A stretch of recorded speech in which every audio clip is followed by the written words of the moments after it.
kati gwe omukyala omufumbo tosobola kusikina nga slay queen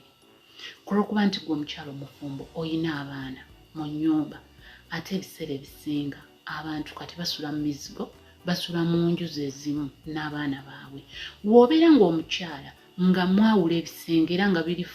different oba nga walako n'abaana osobola okusikina ensikina yonna gy'oyagala eraga omwami wo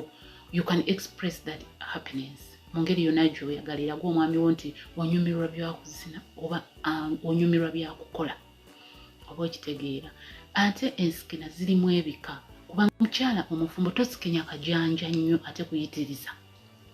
oba okitegeera tosikinya kajanja nnyo kuyitiriza kuwogganira baana oba kumala ku musajja mirembe sikina ensikina ekkakkanya omwami ensikina ekkakkanya omwami kweri ku ccano yange tulina ensikina eyanirizibwa omukira tulina ensikina ekolaki eyeebaza tulina ensikina ewaana tulina ensikina za mirundi ebiri so omukyala omufumbo wandibadde olina ensikina ez'enjawulo z'oba okozesa naye nga za bukkakkamu nga si za kuwoggana. Ekibuuzo ekyokulala ombuuziza ati slay queen ye waddemba okusikina byonna by'ayagala kubanga slay queen abeera ali mu kubaza